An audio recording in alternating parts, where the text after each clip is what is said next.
샬롬. 샬롬. 감격스럽습니다.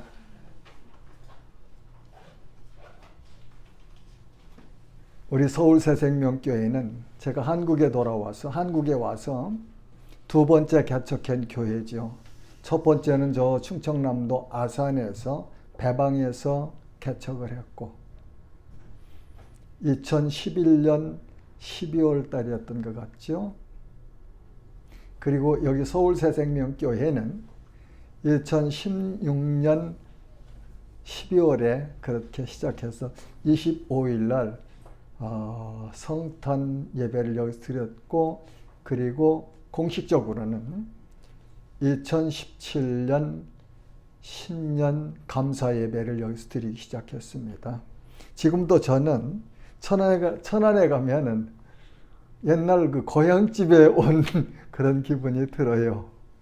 그리고 여기 서울새생명교회 오면은 현재 내가 살고 있는 집에 온 것 같기도 하고, 여러분들 이렇게 뵈면은 어떤 분은 저기 단동에서부터 인연해서 교제했고, 어떤 분들은 저기 예양원에서부터 땀 흘려서 같이 일했고 만났고, 또 어떤 분들은 저 천안에서부터 개척할 때 서울에서부터 그 매주일 그렇게 배방까지 내려오셔서 함께 예배드리며 기뻐하고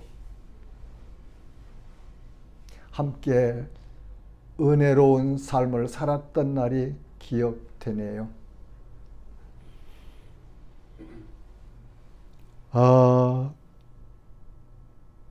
본문 말씀 묵상하기 전에 제가 시편 22편 26절부터 28절까지 말씀 한번 읽을게요. 겸손한 자는 먹고 배부를 것이며 여호와를 찾는 자는 그를 찬송할 것이라. 너희 마음은 영원히 살지어다.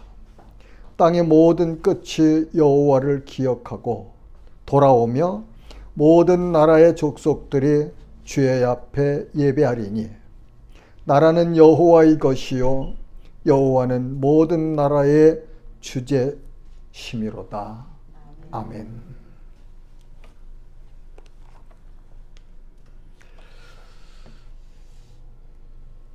우리가 오늘 상고하려고 하는 시편 23편은 다윗이 쓴 시로 밝히고 있습니다. 시편 150편 중에서 다윗이 쓴 시가 73편이데요. 시편 23편은 다윗의 신앙 고백이며 우리들의 신앙 고백이기도 합니다. 시편 23편은 다윗 왕이 인생 말년에 쓴 시라고 합니다.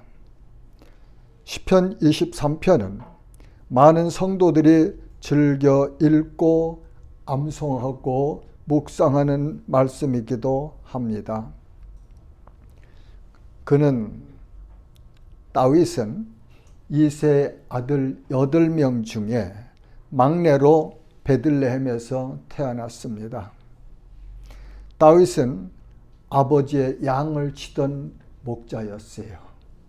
다윗은 이스라엘 2대 왕으로 40년간 이스라엘을 다스렸습니다. 다윗은 참으로 하나님을 기뻐하며 사랑했던 그런 사람이지요. 그는 일평생을 하나님의 마음에 합한 삶을 살았습니다. 단 한 번, 다윗의 생애에 단 한 번 엄청난 실수를 저지르기도 했습니다. 그는 자신의 충성된 장군인 우리아의 아내와 간음을 했습니다. 그리고 우리아의 아내인 밧세바가 임신한 사실을 알고 전쟁터에 나가 있는 군대 장관 요압에게 편지를 써서 우리아를 그 전쟁터에서 죽게 하도록 교사를 했습니다. 그는 하나님의 선지자인 나단의 책망을 받고 회개하기도 했습니다. 그때 기록한 시가 시편 21편이라고 성경은 우리에게 가르쳐 주십니다.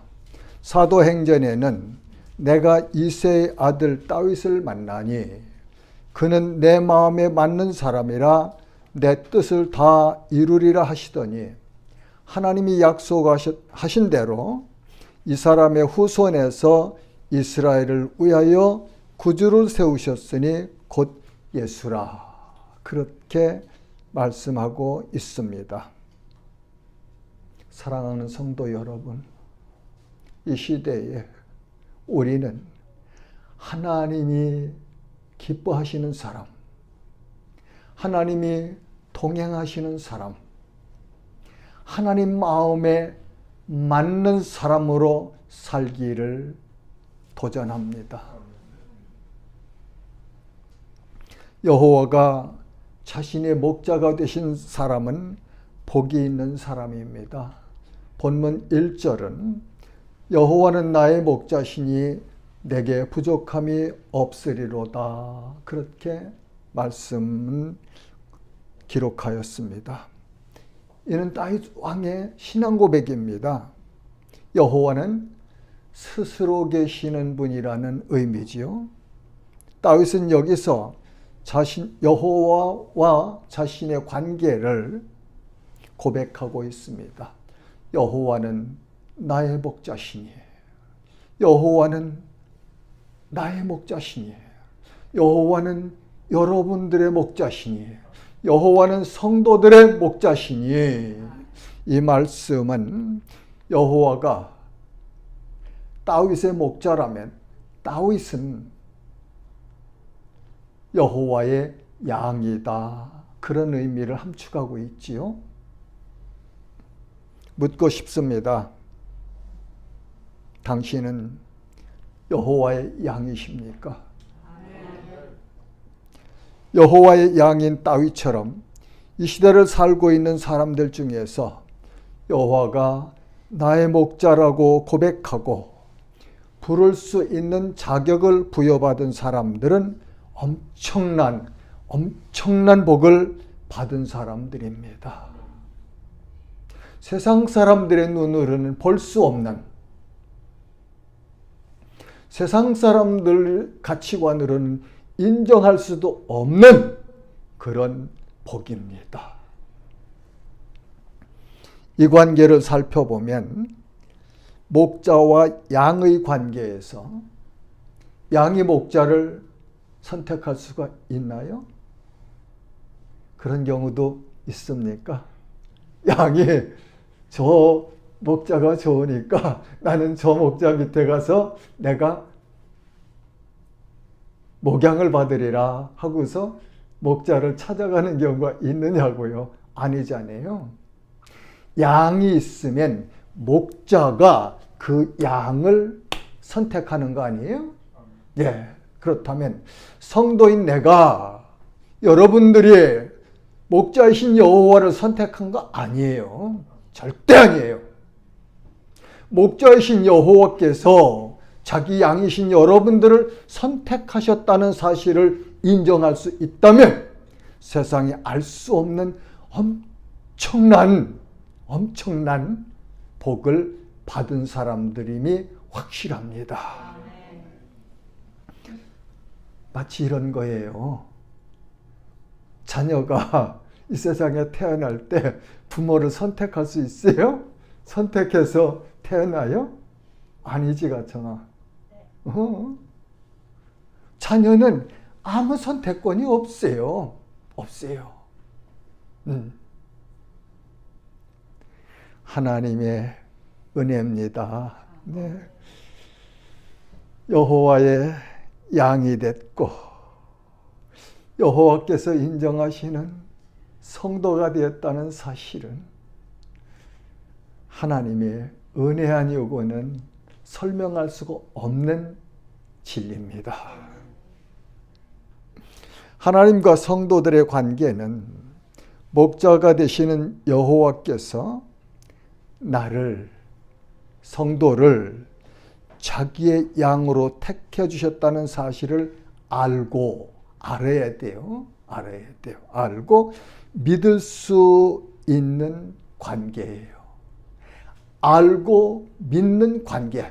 여호와는 나의 목자시고 나는 그분의 양이라는 사실을 알고 믿을 수 있는 관계. 그것이 곧 성도들의 정체성이에요.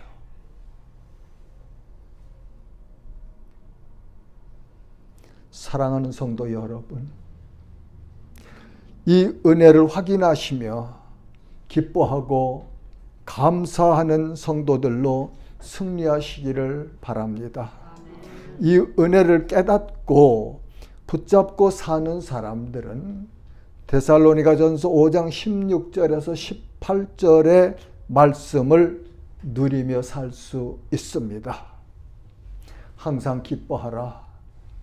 쉬지 말고 기도하라. 범사에 감사하라는 이 말씀을, 이 명령을 누리며 살아갈 수 있는 사람이 곧 성도다, 그런 말이에요. 우리는 팬데믹으로 고통스러운 시대를 지내고 있습니다. 그러나 우리의 목자 되신 여호와를 분명하게 알고 그분이 행하신 일과 성도인 나에게, 우리에게 행하시고 있는 일, 이전에 행하신 것, 과거에 행하신 것, 나를 구원하실 때부터 행하셨던 그 일들과 그리고 지금 현재도 동행하시며 하시고 있는 일, 그리고 영원토록 나를 향해서 행하실 그 일을 알고 믿고 기억하고 살면 얼마든지 어려운 환경 가운데서도 찬양할 수 있습니다. 이 관계 확인이 우리 모두에게 주시는 복으로 임하기를 소망합니다. 여호와 양이 된 사람에게는 부족함이 없습니다. 본문 2절은 그가 나를 푸른 풀밭에 누이시며 쉴 만한 물가로 인도하시는도다. 그가 나를 푸른 초장에 누이시며 쉴 만한 물가로 인도하시는도다. 전능하신 하나님이, 전지하신 하나님이 나의 목자가 되셔서 그분의 양인 나를 인도하실 때 늘 푸른 풀밭과 쉴 만한 물가로 인도하신다는 사실을 시편 기자는 고백하고 있네요. 그 고백이 곧 내 고백이며 여러분들의 고백일 때에 우리는 성도의 능력 있는 삶을 살아갈 수 있는 것입니다. 세상의 가치관은 보이는 것들의 많고 적음에다가 가치를 두지요. 그러나 하나님의 나라는 이 보이는 것만 가지고 판단하는 것은 아닙니다. 보이지 않는 하나님의 역사하심과 하나님의 은혜와 하나님의 그 능력 안에서 살아가는 성도들의 삶이 언제나 이 시편 23편 본문 2절 말씀처럼 푸른 풀밭과 쉴 만한 물가로 인도하심을 받으며 살아가는 것이 성도들의 삶의 현장입니다. 이 현장을 아시고 누리시기를 주님의 이름으로 축복합니다. 목자 되신 여호와는 성도들의 영혼을 소생시키십니다. 본문 3절은 내가 사망의 음침한 골짜기로 다닐지라도 해를 두려워하지 않을 것은 주께서 나와 함께 하심이라. 아니네요. 잘못됐네요. 제가 내 영혼을 소생시키시고 자기 이름을 위하여 의의 길로 인도하시는도다. 내 영혼을 소생시키시고 내 영혼을 살려주시고 내 영혼을 새롭게 해주시고 내 영혼을 독수리가 날개치며 창공을 나르듯이 하나님의 은혜 안에서 살아갈 수 있도록 해주시는 거죠. 성도들은 성령 충만을 누리며 살 수 있습니다. 이렇게 살아갈 때 주님께서 자기 이름을 위하여 의의 길로 인도하시는 삶을 살 수 있습니다. 내가 성도인데, 내가 예수 믿는 사람인데, 내가 목사인데 세상에 나가서 살아갈 때에 내 삶의 모습이 하나님의 의를 닮아갈 때, 하나님의 의를 나타날 때 하나님의 영광을 받으시죠. 네. 세상 사람들, 아, 목사 달릅구나. 아, 예수 믿는 사람 달릅구나. 그럴 때 하나님의 영광이 나타납니다. 내가 목사인데, 내가 예수 믿는 사람인데, 내가 권사인데, 내가 장로인데, 내가 집사인데, 세상에 나가서 세상 사람들 사는 모습 그대로 살아간다면, 똑같은 모습으로 살아가고 있다면, 나 성도인지 아닌지 본질부터 확인해야 된다고 내가 늘 주장하는 말씀이에요. 본질이 변하면 가치관이 변합니다. 본질이 변하면 삶의 현장 모습이 달라집니다.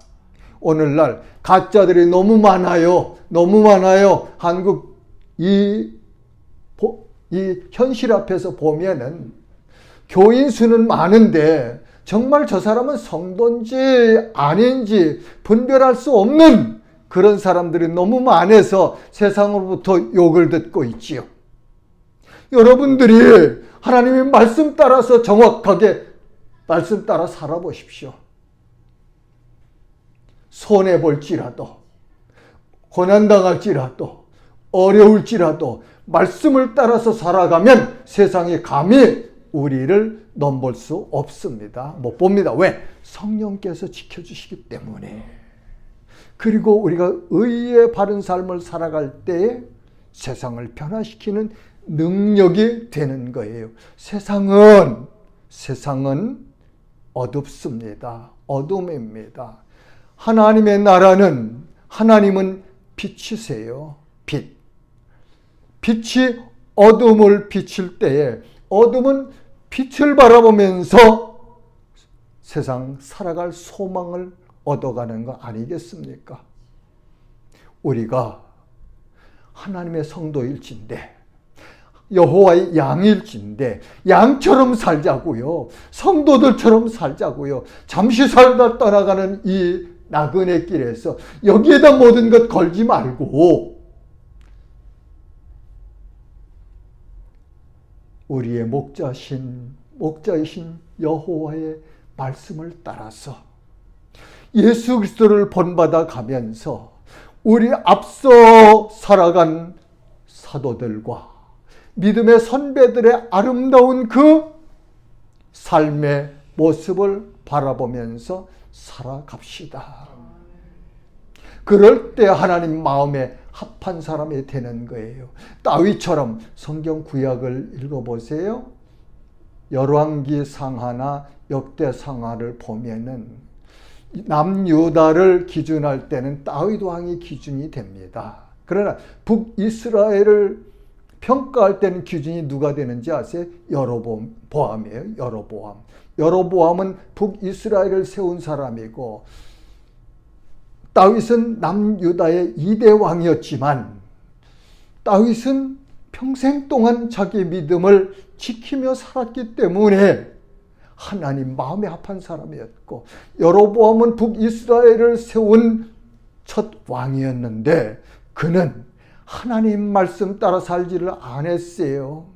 그래서 타락한 이스라엘을 평가할 때는 여로보암처럼 그렇게 잘못했더라. 그렇게 성경은 여러 곳에서 누누이 말씀하고 있습니다. 사랑하는 성도 여러분, 하나님의 능력은, 하나님의 역사는 수가 많은 데서 나타나는 거 아니에요.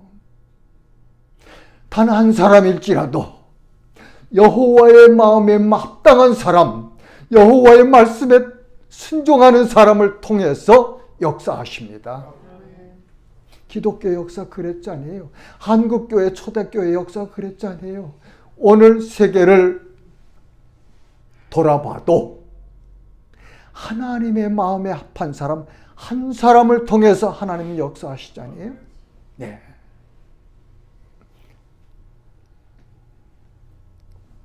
여호와는 성도들과 함께 하시며 보호하십니다. 본문 4절 말씀은 내가 사망의 음침한 골짜기로 다닐지라도 해를 두려워하지 않을 것은 주께서 나와 함께 하심이라.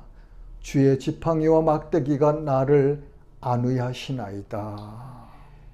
다윗은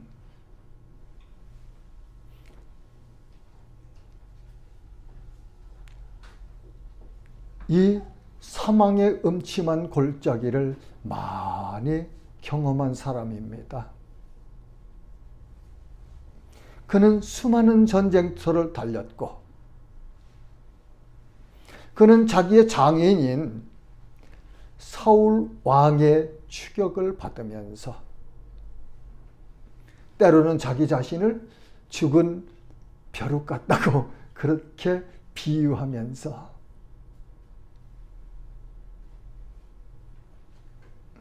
살기도 했습니다. 그런데 놀랍게도 사무엘서에 가보면, 사무엘서 8장에 가보면 두 번이나 이런 말씀을 기록해 주고 계세요. 다윗이 어디로 가든지 여호와께서 이기게 하시니라. 다윗이 어디로 가든지 여호와께서 이기게 하시더라, 하시니라, 하셨더라. 두 번 그렇게 말씀을 기록하여 우리에게 가르쳐주고 계세요. 한번 묵상해 보십시오. 아무개가 어디로 가든지 여호와께서 이기게 하셨더라. 지금도 아무개가 어디로 가든지 여호와께서 이기게 하시니라. 아멘. 이것이 성도가 살아가야 될, 이것이 성도가 붙잡고 가야 될 나침판이며 사전이며 지도라고 나는 생각합니다.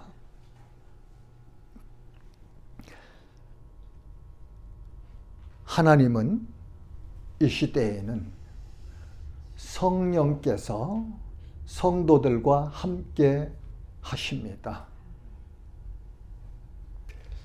우리의 육의 눈으로는 볼 수가 없습니다. 믿음이 없을 때는 이 사실을 믿을 수가 없습니다. 믿음이 약할 때는 이 사실을 확인하기를 원합니다. 그러나 믿음이 성장하고 성숙해지면 하나님의 영이신 성령께서 나와 함께 하신다는 이 사실을 사건에서 인지하며 살아가며 기뻐하고 감사하십니다. 사랑하는 성도 여러분, 고난이 있습니까? 사망의 음침한 골짜기 같은 고난이 나를 엄습해오고 있습니까? 저 십자가에 못 박히신 예수 그리스도, 우리의 주님을 바라보십시오. 그 주님이 주시는 은혜가, 그 주님이 주시는 능력이 나를 이 사망의 음침한 골짜기에서 보호하시며 넉넉히 승리의 찬송을 부르며 통과할 수 있다고 저는 성경 말씀을 연구하며 믿고 살아가고 선포합니다. 전능하신 하나님께서 자기의 양들을 지키십니다. 반드시 지키십니다. 성도들은 쉼 없이 영적 전쟁을 하고 있습니다.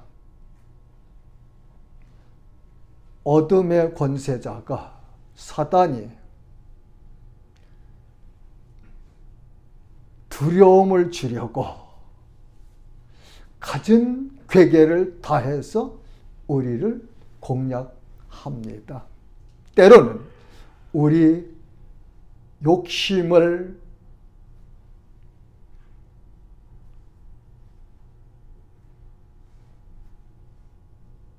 일으켜서 하나님께서 금하신 일들을 좋아 보이도록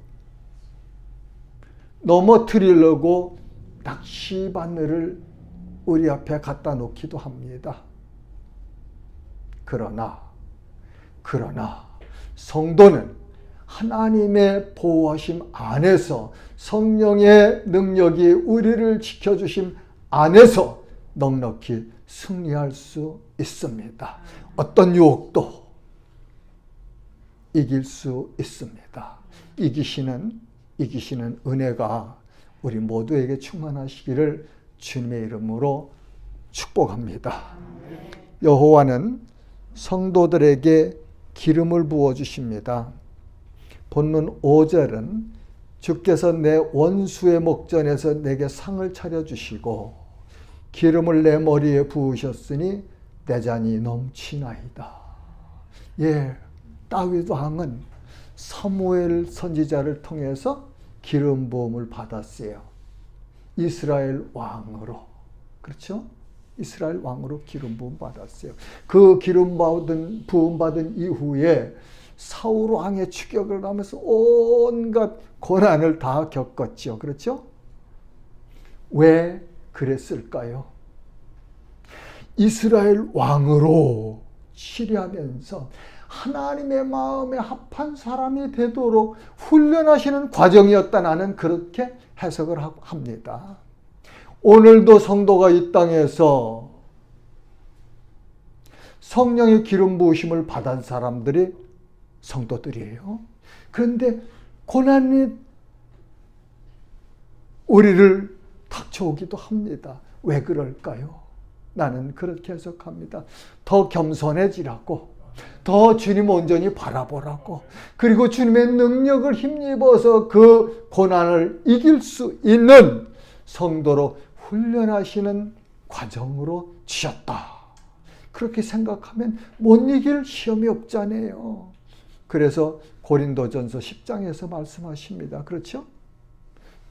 우리가 못 이길 시험이 없답니다.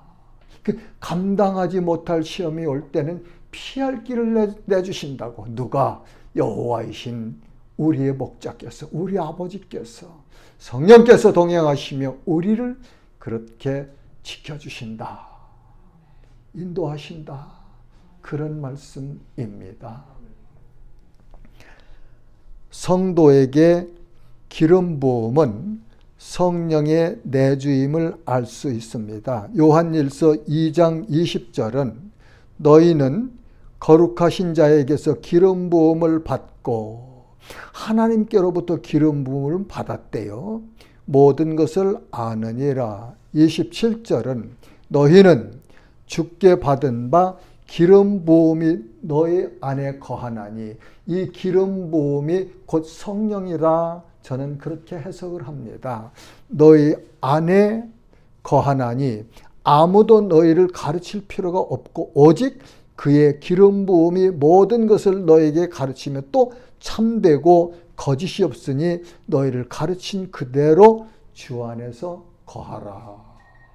성령이 내주하셔서 예수 그리스도를 주님으로 믿을 때 성령이 내 안에 들어오셔서 영원히 떠나지 아니하시고 내주하시고 예수 그리스도의 복음을 알게 하시고 믿게 하시고 깨닫게 하시고 누리게 하시는 역사를 성령께서 하고 계시다. 그것을 요한 사도는 요한 1서에서 기름 부음이다. 그렇게 말씀을 하고 있습니다. 하나님의 성도는 하나님의 성령이 내주하시면서 예수 그리스도를 늘 묵상하게 하시고 그분을 따라가게 하시고 그분을 닮아가게 하시고 그분을 증거하는 증인의 삶을 살도록 인도하신다는 사실을 믿으시면 좋겠습니다. 성도는 성령의 인도하심에 순종해야 합니다.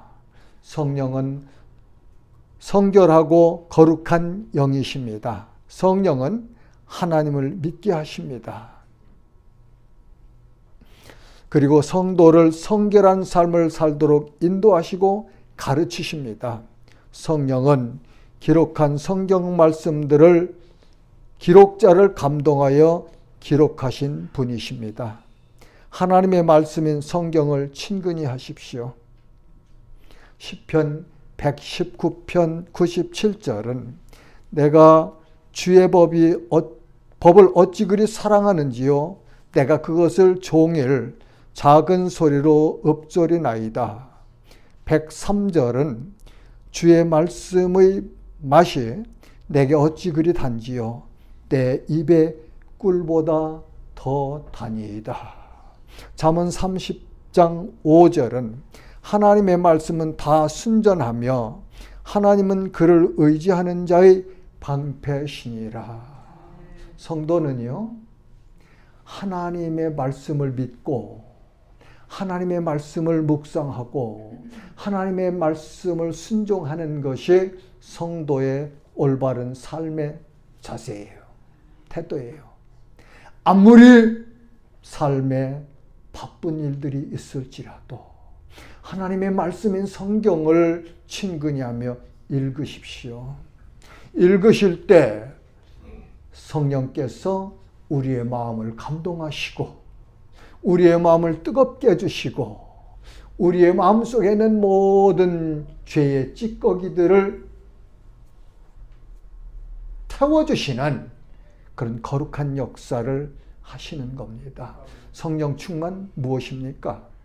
하나님의 말씀을 읽고 이 말씀을 따라가는 삶을 살아갈 때 성령 충만한 삶입니다.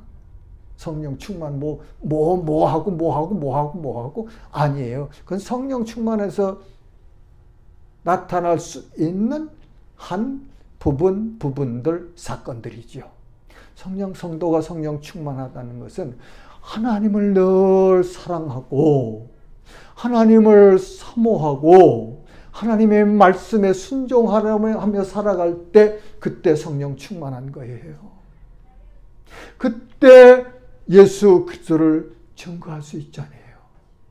성령 충만한 사람은 예수 그리스도를 닮아가고 있는 사람이에요. 오늘은 어제보다 조금 더 성장하고 성숙해지고 내일은 오늘보다 한 계단 한 계단 더 성장하고 성숙해져 가는 그 과정을 받는 그 상태가 성령 충만한 상태입니다. 성도들은 여호와의 집에서 영원히 살 것입니다. 본문 6절은 내 평생의 선하심과 인자하심이 반드시 나를 따르리니 내가 여호와의 집에 영원히 살리로다. 우리 같이 한번 읽어요. 시작. 내 평생의 선하심과 인자하심이 반드시 나를 따르리니 내가 여호와의 집에 영원히 살리로다. 아멘. 여호와의 양인 성도는 이 땅에서도 선하심과 인자하심으로 보호하심과 인도하심을 받을 것입니다. 로마서 8장 28절은 우리가 알거니와 하나님을 사랑하는 자 곧 그 뜻대로 부르심을 입은 자들에게는 모든 것이 합력하여 선을 이루느니라. 아멘. 예수님은 자신을 선한 목자라고 말씀하십니다. 요한복음 10장 14절은 나는 선한 목자라. 나는 내 양을 알고 양도 나를 아는 것이. 27절에서 30절까지는 내 양은 내 음성을 들으며 나는 그들을 알며 그들은 나를 따르느니라. 내가 그들에게 영생을 주노니 영원히 멸망하지 아니할 것이요 또 그들은 내 손에서 빼앗을 자가 없느니라. 그들을 주신 내 아버지는 만물보다 크심에 아무도 아버지 손에서 빼앗을 수 없느니라. 나와 아버지는 하나니라 하신대.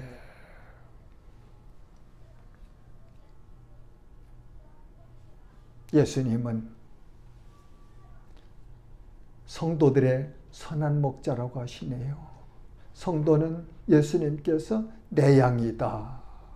그렇다면 여호와와 예수님은 하나다. 아버지 성부 하나님과 성자 예수님은 하나님이시다. 그런 의미죠. 30절에서 그렇게 말씀하시죠. 나와 아버지는 하나니라.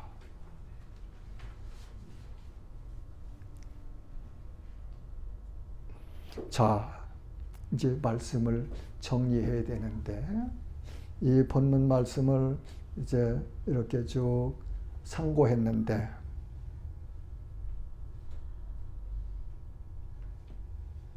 하나님은요, 성도인 여러분 한 사람을 살리시려고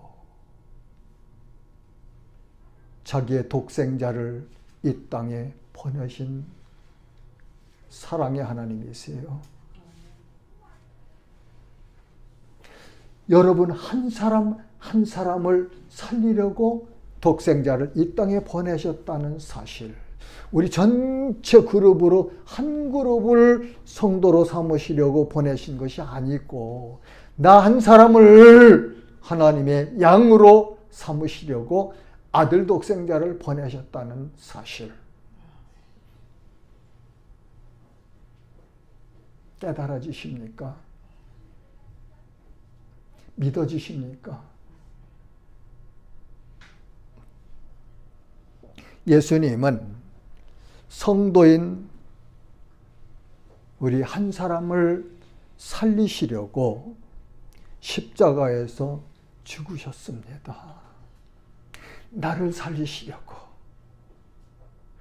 사망의 권세에 붙들려서 이 땅에서 죽음의 두려움 가운데 떨며 살다가 영원한 불못 심판을 받을 그 심판을 향해서 달려가고 있던 나를 불쌍히 여기셔서 그 죽음에서 건져내서 하나님의 나라에 옮겨주시기 위해서, 하나님의 양이 되게 해주시기 위해서, 예수 그리스도의 양이 되게 해주시기 위해서 죽으셨다는 사실을 우리는 인정할 때에, 믿을 때에, 알 때에 하나님의 성도인 것입니다. 이것이 성도의 정체성이에요.